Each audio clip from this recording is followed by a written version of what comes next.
people. Good morning, good afternoon, good evening, wherever you're zooming in from all around the world. It's great to have you back.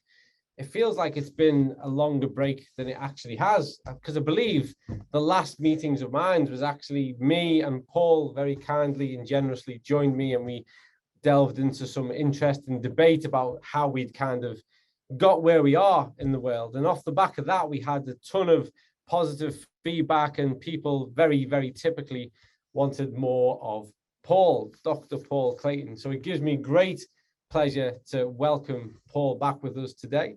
And this topic in particular, behind the scenes, there is always a bit of discussion and debate about what it is that we're going to talk about. And Dr. Paul has spent so much of his time really delving into some quite provocative topics that we've got so much to choose from. And so there was a little bit of back and two on email from Paul and I until we arrived at this subject, which I think is suitably provocative to kick us off after the summer, which is why Paul hates supplements, if I've got that right, Paul. So Paul, without no real introduction required, really, I'm sure everybody who is here with us today knows exactly who you are and what you're about, and we can never hear enough from you. I will hand over the floor to you to explain to us why, particularly on a Zinzino forum, you want to announce to the world that you hate supplementation. Right. Well, but perhaps hate is a little bit too strong of a word, but perhaps I should say I despise them. And the reason why I don't have any time for the supplement industry is that it is effectively a confidence trick. The people inside the industry know that their products are useless. They do, because they've seen the evidence, and yet it's a great business.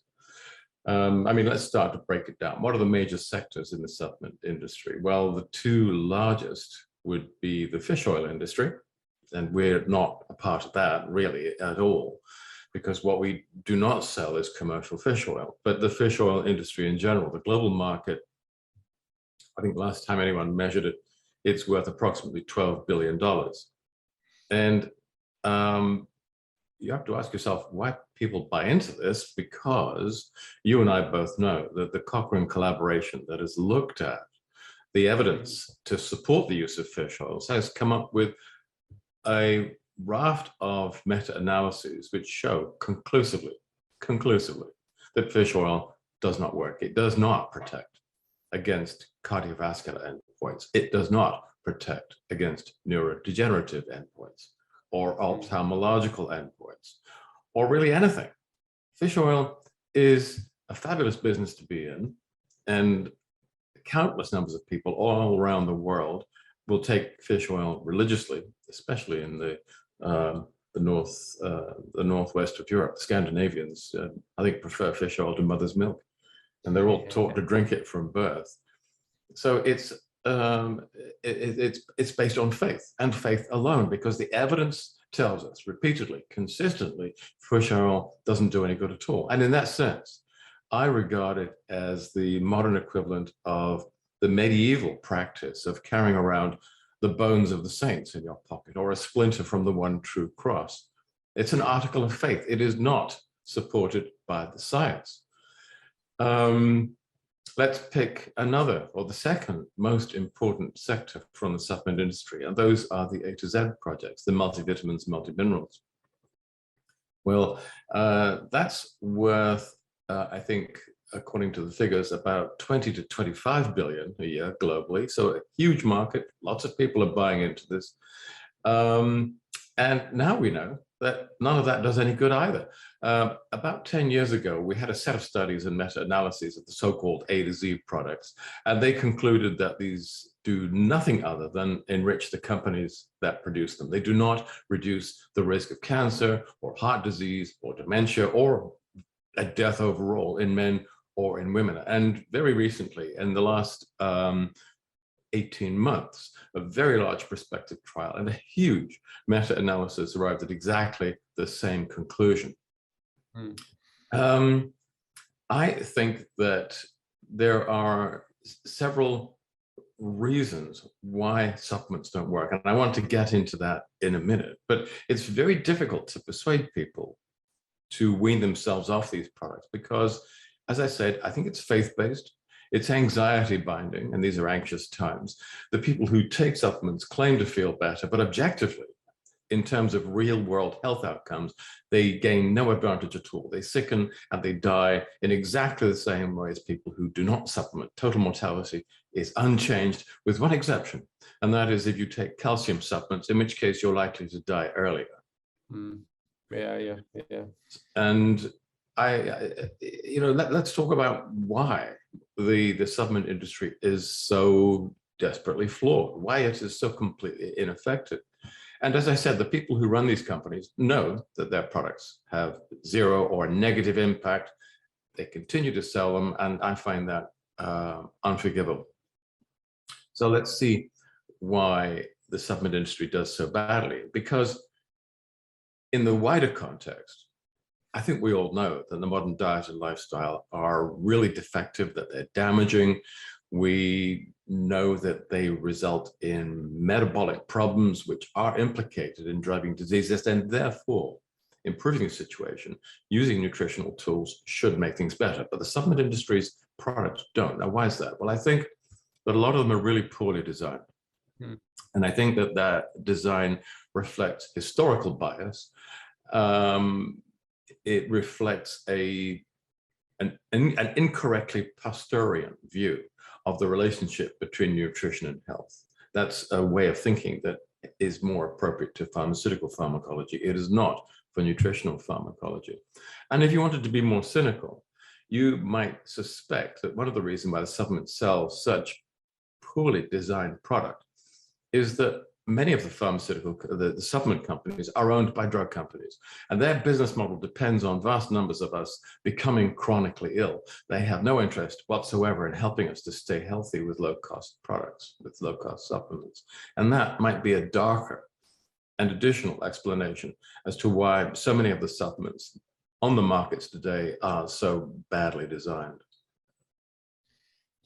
Just to interject there, though, because I think some of my cynicism is a bit more deep-rooted. Do you not think that some of the bad design comes down to the fact that they're just really keen to produce a cheap product and create big margins and high turnover, and that what motivates them is not a solution-orientated position, but that they can take advantage of a health narrative, produce a very provocative and appealing cheap product, and make a huge amount of revenue? No, you're exactly right. It's not personal, folks. It's just business. And I can say that from the inside because I worked in the past with many of the very largest pharmaceutical companies. And more recently, I worked with the world's largest retailer of these types of products. And you're right. It's what Mallarmé, the French writer, called le trahison des clercs, the treason of clerks. All of these little people just wanting to make good quarterly returns for their brand or their portfolio of brands. And they know that they can do that by designing products that are at least familiar and hopefully cheap, with a healthy profit margin built in, even if the end result is not particularly healthy. So I think that there are lots of individuals who are involved in driving the machinery of this industry, but there are players, Colin, as I said before, who are higher up in those companies within the industry and who do understand that the products they sell do not work. And I've met them, I've had conversations with them, and off the record, they're quite open about it. But if we look though, because I do want to challenge a bit, because obviously my background in sport, and a real challenge that we face, and I actually think that people face this challenge in their day-to-day life, but we for sure face this challenge when we're developing athletes, is getting a sufficient amount of protein into the daily diet just through dietary methods. And that's where it was a big breeding ground for the supplement industry, certainly in the 90s into the early 2000s, which was this notion of making protein products. And in that area, actually, without too much intelligence or sophistication, you can make a product that makes a difference. So what are your feelings about that? Do you agree with the impetus around it? Do you think that there is a verifiable need for protein? Do you agree that can be an effective way that actually doesn't need that much intelligence? Or do you think that's just as guilty of the accusations that you place in other areas? Well, the protein market is a very specialized part of the overall supplement market, and it really is aimed, as you say, more towards athletes and, of course, to the bodybuilding community, who are a very strange bunch of people altogether. I think that it has a role to play. If you want to bulk up, bodybuilding is your thing, then protein is clearly, key to that. I think that for most athletes, if you understand the biochemistry of food and the nutritional characteristics of food, I'm not sure that you need protein supplements there either. Having said that, I understand that the persuasive aspect of modern marketing has led many people to believe that you have to have a protein supplement. They talk about the importance of protein at the beginning of the day. Actually, I think that's a bit of a myth as well. Intermittent fasting programs have rather given the lie to that. But what can I say? We are up against a very large marketing industry that represents the financial vested interests of an enormously wealthy and powerful group of companies in our industry. And it's very hard, I think, to get our message across. And it's made harder by the fact that people do understand. Well, first of all, they've become very alienated from ordinary foods and from their diet. They have learned to associate foods either by commission or by omission with all kinds of health problems. And we know that poor diet has been established as the most important cause of early, which means preventable mortality. And we know that the post-transitional modern industrial diet is strongly linked to an increased risk of cancer and diabetes and heart disease, degenerative disease in general, accelerated death, all of that. And so we feel very naturally, well, if only we could find the antidote, the things that are missing. People are primed, I think, to look for supplements. But I think that we're barking up the wrong tree. We're still thinking in Posterian, or if you want to go back in time, Newtonian or Aristotelian terms. We're thinking in atomistically. Ultra-processed foods that are so important in the diet today, they have terrible nutritional values. They leave consumers overweight, low in most nutrients, they have chronic inflammation, they have dysbiosis, metabolically they're deeply compromised.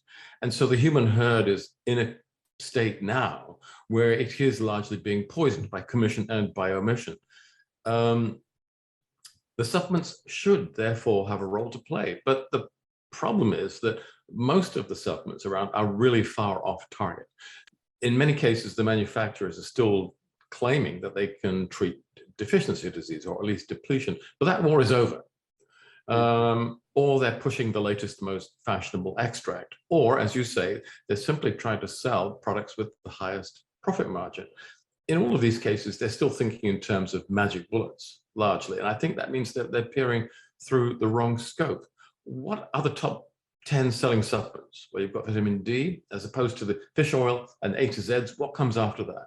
Well, if you look at the single supplements that come after that, in the top 10, you'll find vitamin D, vitamin C, B12, and vitamin K now as a late entrant. The trace elements, magnesium, calcium, and zinc, and then you've got the Vein Hope collagen. And all of these things have one thing in common. They don't work. They don't build bone. Calcium does not build bone. Even if you add vitamin D, it does not build bone. Building bone requires much more than that. They don't enhance immunity. They don't make you beautiful. They don't provide any health benefit. Now let's talk about calcium. I talked a moment before about how calcium supplements don't do anything except possibly increase the risk of death. Why do we take calcium? Because it's for bones, right? The idea was that because osteoporosis is so prevalent, you're losing calcium, but of course you're also losing magnesium and various other things. If we stuff you with calcium, we'll find a way to cram it back into the bone. The model is wrong. This is linear first order thinking, and that has no place in nutrition or in modern medicine. Why were you losing calcium in the first place? It's not like a reservoir that empties out and you fill back up again. The reason that you lose calcium or bone mineral density, and magnesium, and the phosphorus salts and everything else, is because the osteoid, which is the organic component, the matrix within bone, is degrading. That's what holds the mineral salts in place. If you're losing osteoid, you then lose the minerals, the calcium and magnesium. Simply by stuffing yourself full of calcium and magnesium, you will have no effect at all unless you concentrate on the osteoid and rebuilding that first. So what I'm saying is, put all those Aristotelian atomistic ideas aside, and we have to think in a more joined up kind of way. What does bone economics, if you like, what are the economics of bone minerals? How are they dependent on the economics of osteoid? What do you need to make osteoid? And there's a lot of things that you need. The idea that you can treat this very complex situation with a large dose of calcium and or vitamin D is laughable. And it's a model of, it's a way of thinking that is more to do with pharmaceutical pharmacology than nutrition. So, I mean, that's an interesting comment to conclude that statement with. So let's have a look at that for a moment. The question that was occurring to me is that this information that you're making reference to is it's not exclusive. There's a widespread recognition and understanding of this to the point of pretty much consensus. But you don't see it in the market. But you do not see it in the market largely. There are minorities players. That's exactly what I was going to ask you, Paul. So why is that? Because it can't be surely that the only people with noble intentions in the supplement space is us. Why isn't it that people aren't taking that road in? Once you start to think in terms of rather more comprehensive nutritional programs, obviously the price point goes up, and this market is price sensitive. And the fact is that the people who have the worst risk of developing a chronic degenerative disease, a so-called disease of civilization, there's a socioeconomic gradient there. And the people who can afford to eat well and who are less at risk, you know, they're the ones who can afford to buy the expensive supplements. People who are lower down than the pecking order, who actually are more at risk, are going to find it rather difficult to afford the more extensive and therefore more expensive pharmaconutritional programs that really will improve their health. There's that very basic economic issue is, I think, at the heart of it. So then just to go back to the comment you made, which is more to do with the kind of pharmaceutical model of thinking with regards to increasing the intake of calcium, or whether it's magnesium or whatever, to address the situation. Just like, why would you brand that as a pharmaceutical approach to the problem? Like what's the joined up thinking there in that? Well, the pharmaceutical approach pays at least lip service to the idea of monotherapy and specificity, very Pasteurian. The idea that you can address a single receptor or enzyme or metabolic pathway, that's at the heart of pharmaceutical pharmacology. And there are, as you know, historical reasons for that. You know, you started off with the works of people like Pasteur, Koch, and Ehrlich, which gave rise to this concept of the magic bullet, an approach which is reasonably appropriate when you're dealing with microbes and diseases caused by microbes, specifically bacteria.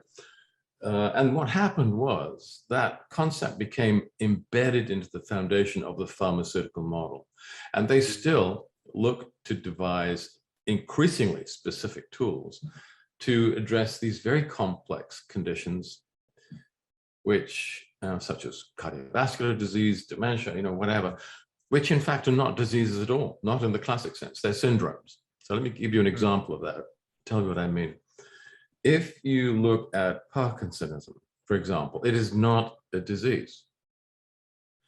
There are so many enzymes involved, so many neurochemicals, so many sequences inside the different groups of neurons and immune cells in the brain, which culminate in a collection of symptoms that we call Parkinsonism, that there are hundreds of entry points which will lead you to the same clinical presentation. Mhm. And these are all different fundamental diseases. They all have different causes. They may end up with a collection of symptoms that we have learned to call Parkinsonism, but it's not a disease in the way that cholera is a disease, for example, or tuberculosis, where you have a single input which reliably produces the clinical endpoint. These degenerative so-called diseases are in fact syndromes. They're wastebasket diagnostic categories. You can get to that endpoint from so many starting points, and that is why, for example, in Alzheimer's or in Parkinsonism, there are so many really good scientists working on a specific enzyme, a specific receptor, a specific gene, trying to develop tools which will treat Parkinsonism. And you know what? Every time they do those studies, they'll find a couple of people who respond really well. Then they go to a larger trial and it fails every time. And the reason is that if you have 1,000 Parkinsonian patients, you probably have 500, 600, 700 different ways in which the brain is actually going wrong. Whatever tool you use, if you use a precision tool, which is what pharmaceutical pharmacology is, you will only ever impact on a very small subset of the overall group of Parkinsonian patients who have the problem because of that specific lesion that you're addressing. Another way of looking at this is to take the historical perspective and look at the way in which the frequency of Parkinsonism has increased in the post-transitional era. Now, Parkinsonism has always been with us, but it has increased by leaps and bounds, particularly since the industrial age and the move towards industrial food. Lots of things are clearly going wrong. We have chronic inflammatory stress, we have dysbiosis, we have glycemic mismatch, we have type B malnutrition, we have the wrong proportions of electrolytes thanks to our modern diet and lifestyle. All kinds of people are now developing Parkinsonism who do not have, strictly speaking, hard genetic risk factors. They were the people who had Parkinsonism before. But now many more of us are becoming involved because we are so profoundly compromised by the modern diet and lifestyle. Now, the idea that you can treat this at a population level by throwing these very precise and very clumsy biochemical spanners into the enormous complexity of a self-referencing, stochastic human metabolism is on its face absurd. We're doing something very different at Zinzina. What we're doing is we're trying to remedy or neutralize, provide antidotes to the major pathogenic drivers that the modern diet and lifestyle create, and which we know are implicated in driving these complex collections of symptoms. Now, I'll be very controversial now and talk once again about the Parkinsonian patient that I've been working with for the last 5 years. This is a man who was then in his 70s. I think he's now in his early 80s. And he was a very, very, very intelligent person. He was a forensic accountant working at very high levels. And he started to develop the early symptoms of Parkinsonism, went to see his specialist, his neurologist who diagnosed Parkinsonism, and told him, well, we can perhaps slow the progress a little bit, but this is what's going to happen. Now, because I happen to know this gentleman, because he knows the work that I do, he came and talked to me and said, is there anything else do you think that I could do? And this was at a point when I was already thinking of pathogenic drivers and antidotes, and I put him on basically what then became the health protocol. And what has happened is that over the last 4.5 years, his symptoms have gradually reduced, and I was able to get to him at a very early stage before a lot of neuronal loss.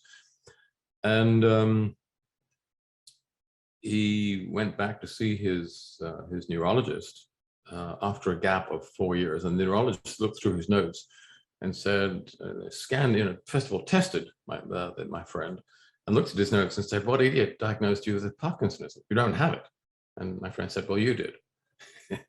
True story, true story.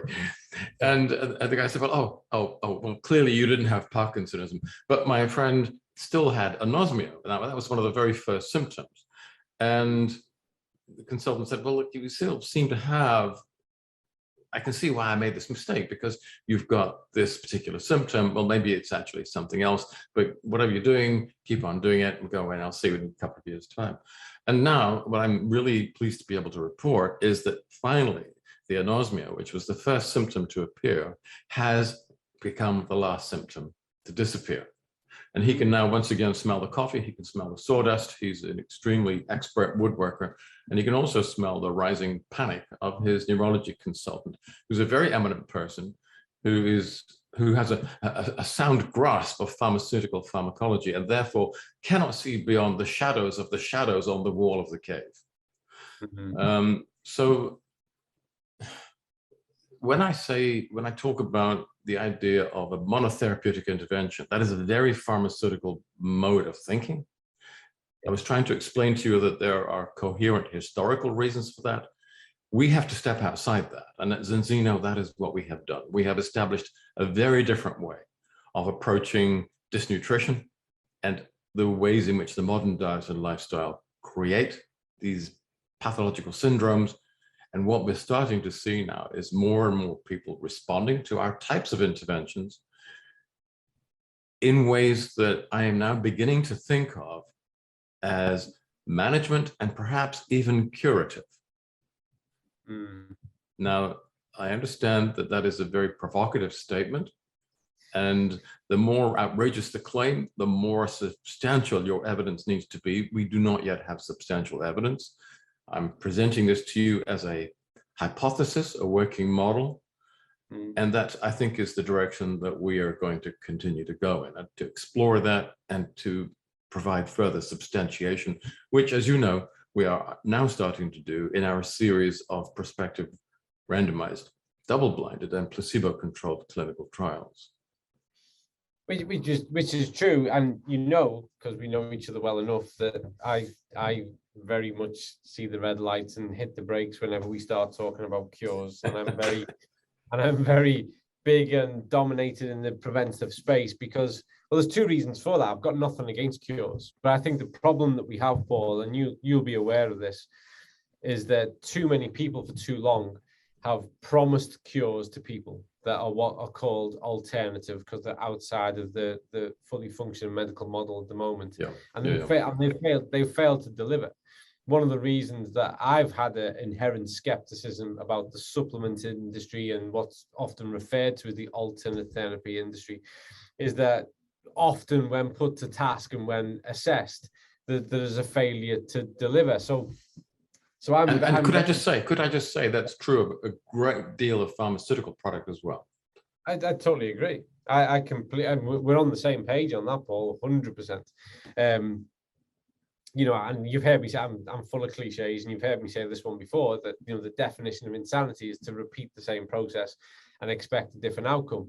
And I see that a lot under the pharmaceutical model, where people will confidently go back to the same prescription and go, but it didn't change anything ever. It was like, now that things have progressed and got worse, why do you think it's going to make a difference now? And also, when we look at populations at large, I think it's fair to say a lot of medication fails a lot of people, but that's a different debate, and maybe we can come back and have that as a standalone meetings of minds, and we'll have to be careful what we say in all honesty. But going back to this and this notion of curative, and where the supplement industry has placed itself in what it offers and what it promises, I have concerns over that. One of my initial concerns when I first became aware of Zinzino is this a company that is promising things that it can't deliver?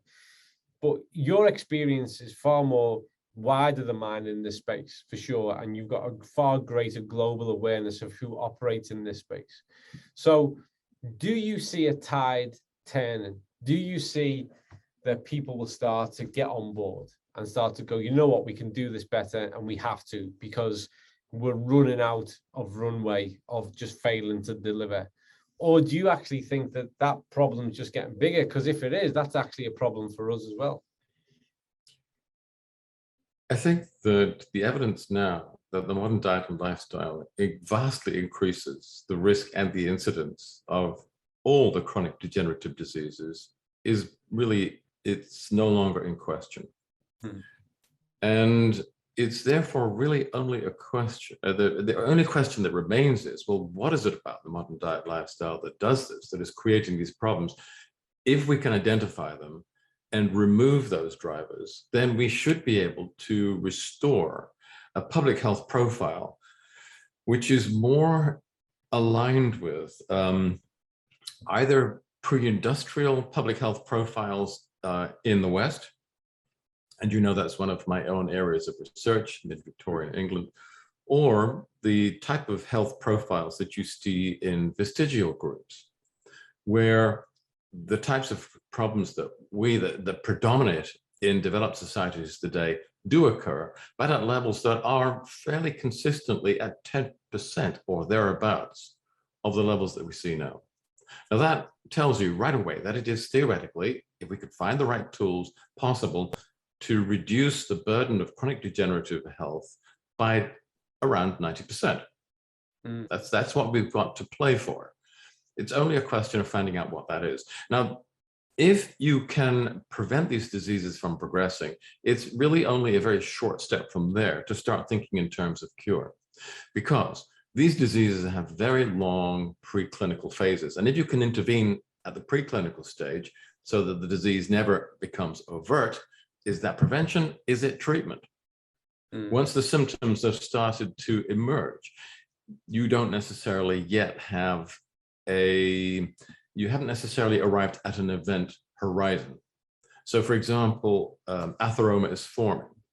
We can make that melt. We can make it disappear. We know that. We've seen that in our customers, but over in the medical space, people have seen that using very aggressive lipid-lowering techniques such as lipophoresis. We know that that's possible. We know that these early stages of diseases are reversible, i.e. curable.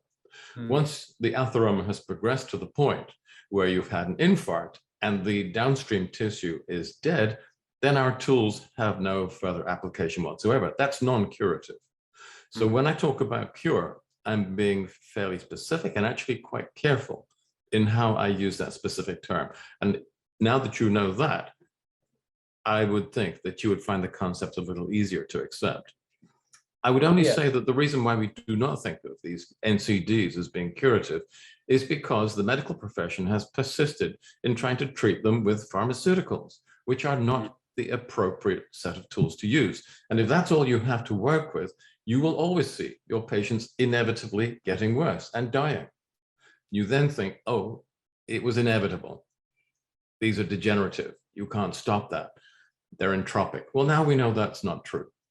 If you use different types of interventions, it's very, very obvious that you can stop the early and preclinical stages. So I think that to actually talk about cure is not that big of a conceptual leap. You see what I'm saying?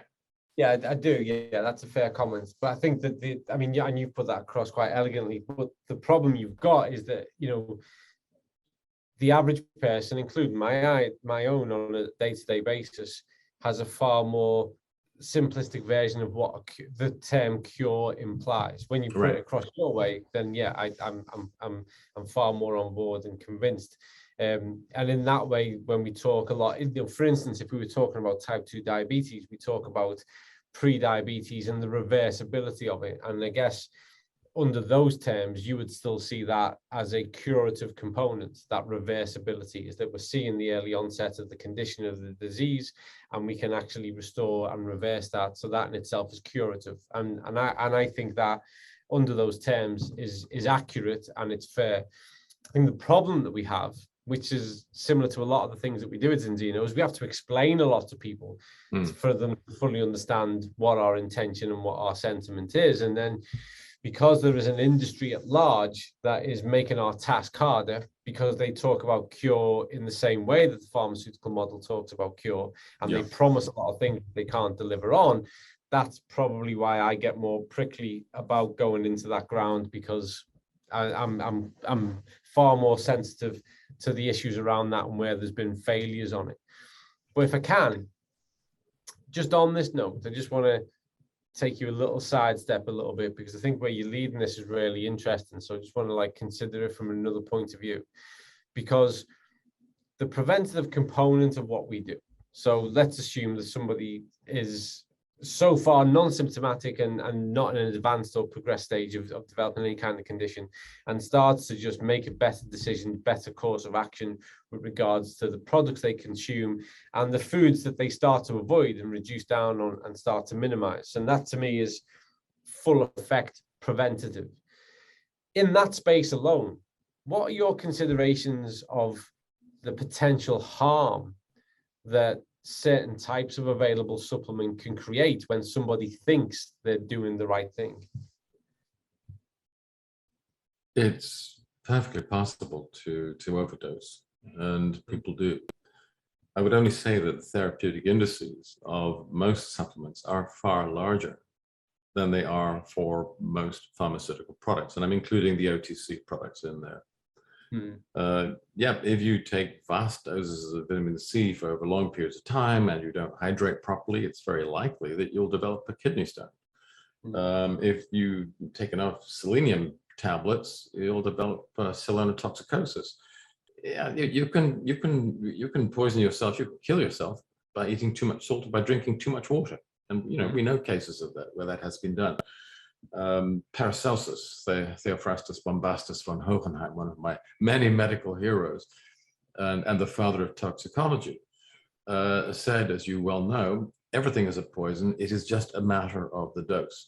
So broadly speaking, the supplements are in a very much safer space. The therapeutic index, the difference between therapeutic dosage and toxic dosages, you're talking generally in terms of many multiples. And if you try to measure supplement toxicity in terms of people who have had either serious adverse effects or who have died as a result of inappropriate and excessive supplementation, you can find them. But you can probably count them on the fingers of a couple of hands. Whereas if you were to compare and contrast that with the numbers of people who are harmed or killed by medical and specifically pharmaceutical interventions, I mean, we're talking there about one of the leading causes of death. So it's very hard to compare the two. I mean, there is really very little comparison. But can you theoretically damage yourself by taking too many of the wrong supplements? Of course. I wouldn't argue that at all. So that's interesting. And it's at times like these, Paul, I'm going to be honest, I always feel like I need to hold you back a little bit, but I'm not going to this time, because I have a growing concern, and this happens a lot. So we'll talk to somebody about their vitamin D supplementation, and someone will go, "Oh, you can take too much vitamin D," and this train of thought, I've had people say it over vitamin C. Oh, you can take too much vitamin C, you can take too much. I have to be careful as well. My suspicion here is that this false caution, this raised the problem we've got is people aren't taking enough. That's the real problem. A billion people attributed to being, vitamin D deficient. 6.3 billion according to the World Health Organization in an omega-3 deficient state. So the problem we've got is people aren't taking enough. So do you think that this seed of thought, this make people concerned about the too much, which isn't really a problem for the vast majority of people, do you think that's been engineered by a certain faction? Do you think that that's been dropped in and that narrative has been led by a certain corner of the market that wants people to be scared of the wrong thing? Colin, your paranoia is showing. I'm not sure I would agree with that. And I think that one of the reasons why we tend not to look at this in a productive way is because we're using the wrong risk assessment models. Now, if you are going to introduce a new pharmaceutical, you'll do your safety testing, you'll do your toxicology, and you will work out, well, where are the doses where adverse effects start appearing, and what is the difference between that and the therapeutic range? You do your differential calculus, you try and work out how many people we're going to harm as opposed to how many people we're going to be able to help. And you arrive at a certain algorithm. With nutrients, it's really very different because this kind of unidirectional risk analysis model doesn't work. Because as you said, there is another side. you have vastly greater numbers who are at risk because they're not taking enough. Here, vitamin D is singled out, and of course we know that hypovitaminosis D is extremely worldwide, very, very common, particularly in people who have darker skins, who are overweight, who live in the higher latitudes, all of those sorts of things. And that constitutes a degree of risk all on its own.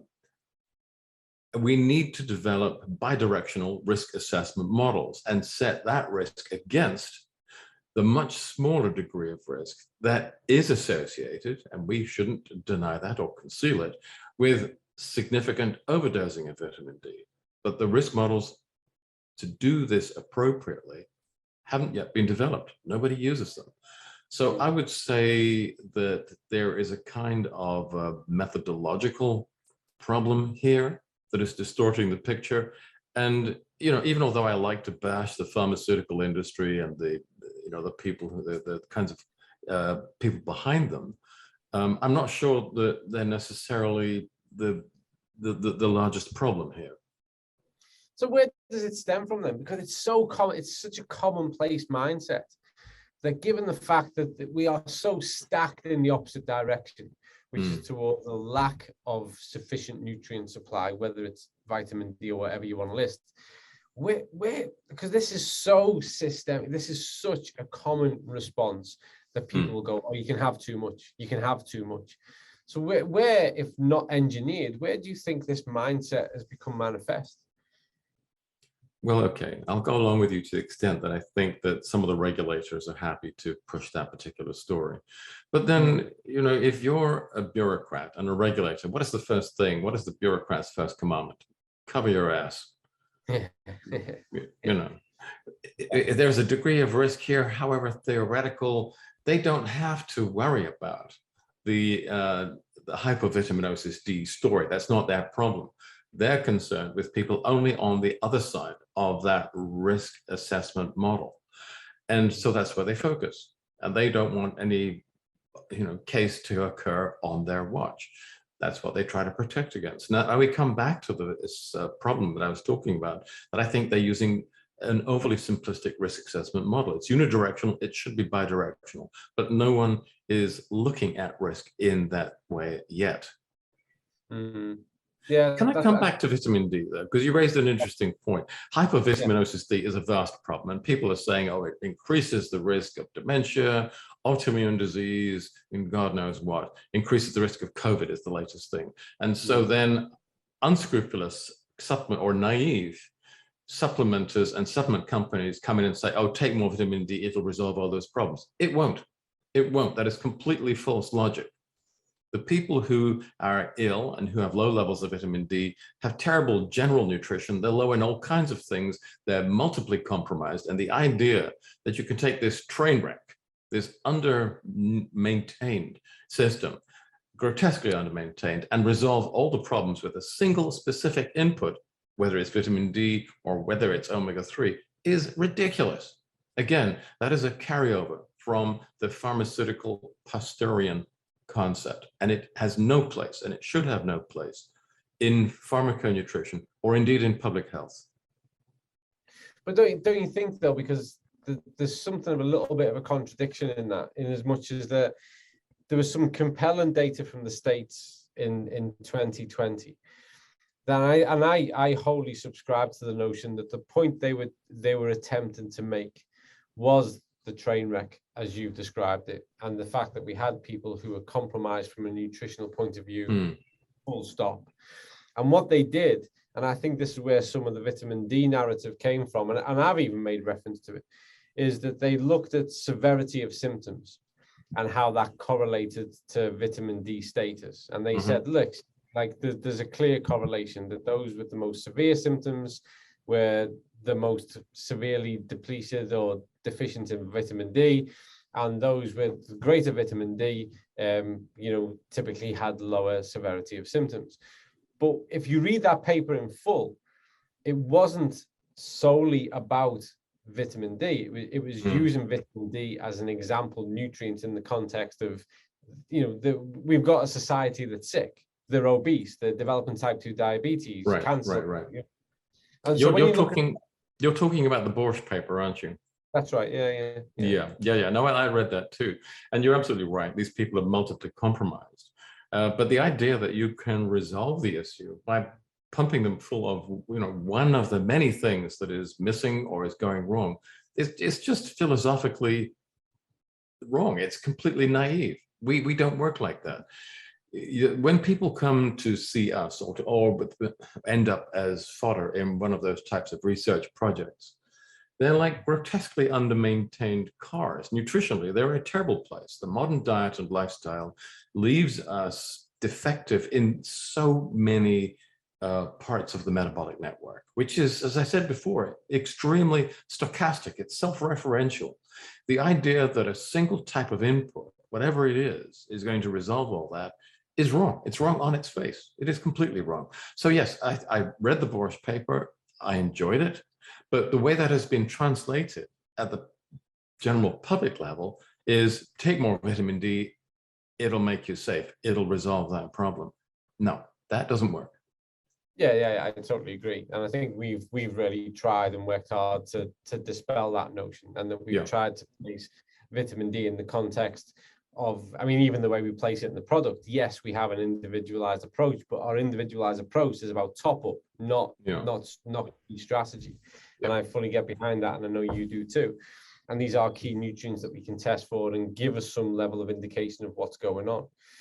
But given the fact that we've got less than 10 minutes left on our chat today, I'd like to just steer this right back to really, so we can have some concluding comments about really looking forward now. Paul, I'd be really interested to know your thoughts as we move forward. A lot has changed. I've noticed, without putting any names to it, that there's been a growth of new supplement companies who are certainly promoting a different narrative. They're using a lot of what I might call the right terminology. In some areas, I've looked at products and I've been a bit more convinced or less convinced. But what do you see? Because people might not believe this, but there's a benefit to us when more industries start to do it right, because that actually benefits us, because it gets people thinking the right way. But what are your thoughts when you look at the landscape now of the supplement industry? And if you could gaze into that crystal ball, what do you think is going to shape up over the next decade? Well, I'm somewhat optimistic about some of the new companies that are getting into this space. And I do think that the debate is now being couched in a slightly different way, which I feel is likely to be more productive. Without wanting to be too egotistical about this, I think what we have been doing at Zinzino has helped that debate to develop. I think we've played a small part in that. Mm-hmm. If you want me to look a little further ahead into the future, I would say that given that we're clearly in the early stages of a global recession, the current models of healthcare and healthcare delivery, which is so expensive and so inefficient, we're running out of the funds needed to support them. The numbers of people who are sick and requiring medical health are so great that this kind of pharmaceutical post hoc crisis management model of administering health can no longer be afforded. We're bankrupt. We have to find more cost-effective ways. And that really means you have to go down the road to prevention. And when it comes to prevention, pharmaceuticals are far too toxic to be used indiscriminately at the public health level. The only way you can approach improved public health through preventative strategies, the only way is through lifestyle modification. And we're talking about physical exercise, and we're talking about nutrition. So the future is ours. Tomorrow, at the risk of sounding perhaps a little bit too certain of myself, the future, tomorrow is ours. Interesting. I generally tend to agree. And I think that what we've got lined up ahead of us is a huge pivot point, where I do see that there's been such a kind of and a bit of a pressure cooker effect that's made people think of health in different ways. And that's led to actually some good questioning from the average person on the street, Yes. which I welcome, which is a good indication. There's two questions I've picked up in the chat that I'd like us to finish with. One, I'm going to ask you. Could I make one comment before we get into that, Colin? Yeah. You referenced COVID a minute ago, and I think that COVID has had a huge impact on the way in which people think about health. The utter failure of masking social isolation, and really the very substantial failure of the experimental mRNA vaccines has led to a crisis of confidence in the medical profession. People are questioning and doubting the regulators, the NIH, CDC, FDA, EFSA, in a way that they've never done before. The medical profession has lost a great deal of credibility, a great deal. And people have, I think, as a result of that, begun to focus rather more on self-management. How can I improve my own risks? How can I reduce my own vulnerability? What can I do to make my chances better going forward? Because the medical model is so very deeply flawed. That, I think, again, is one of the reasons why I believe that what we are doing is part and parcel, a significant part of the next generation model of public and personal healthcare. Now, having got that off my chest, you had a couple of questions. Yeah, no, I think that's what time we're on, because that's actually a really powerful way to finish it. I think there's a lot in that. And I think that the outcome of today is clearly that there's at least 2 more times that you and I could re-meet and discuss these topics of further depth. But I think we might need to consider how we do that. But I do find that a fascinating observation, and I agree. And in fact, there are statistics, some of which were captured by the WHO, that showed an increase in health centricity in the wake of COVID, that people started to want to be more empowered about managing their own health because of what they perceived as limitations. So I find that interesting. But there's 2 questions I want to draw to attention. One I'd like you to answer, because I'm interested to know your response, and one I'm going to respond to because I want to get something clear. First of all, synthetic vitamins in supplements. Give us your take on those in a nutshell, Paul. Well, it depends on the complexity, the structural complexity of the vitamin. If you're talking about something as simple as ascorbic acid, then natural and synthetic are, they're identical. If you're talking about more complex molecules, which display stereoisomerism, so you have, left-handed and right-handed versions of the molecule, then clearly there may be substantial differences between natural and synthetic. And when it comes to those types of vitamins, then I'm going to go for natural, always natural, all the time. Yeah, great answer. And my only contribution to that answer is I just dislike the terms natural versus synthetic because it's far more nuanced for the exact reasons that you've just described. Yeah. And then lastly, a question that I'd like to respond to before we head off, because it ties in perfectly with what we were talking about. And in fact, the quote that you cited only moments ago, someone's asked, can you overdose on balance oil? Yes. You can. Everything is poisonous. It all depends on the dosage. Take the recommended dosage. Work closely with any alteration that you make with that. You can overdose on anything. So please do not overdose on balance oil. If you take that too far, you'll become immunosuppressed and hemophiliac. So don't do it. Colin, before we close, can I plug my website? And because I see we have almost 1,000 people attending, and even if only half a dozen of you go and join the website, that'll double my readership. So it's drpaulclayton.eu, Dr. Paul Clayton, all joined up, .eu. Come and have a look and see what I'm obsessing about at the moment, and let me know what you think. And I want to encourage people doubly to do that, and I'll tell you why, because repeatedly, people will approach me, Paul, and they'll say, we love the chat you have with Paul, and stop holding him back. So folks, if you want the non-held back version of Paul, go to that page. It's fascinating. It's a great read. So please do that. But on that note, as we approach the hour, first of all, I want to thank you, Paul, for being here, for sharing your wisdom, your insights, your knowledge, your expertise, and your opinions with us. It's always valued and it's always food for thought. So I cannot thank you enough. Secondly, I'd like to thank that near 1,000 people. I think we were up to about 981 at one point. For being with us today. The summer is gone. We're moving into the autumn. We're going to have more talks. We're going to set up for September. We're going to bring along someone who will announce soon so we can have another engaging debate. I'm going to try as hard as I can to get Paul back on before Christmas. But I'd like to thank you all for being here, for your questions, your contributions, your participation, the team for putting this together.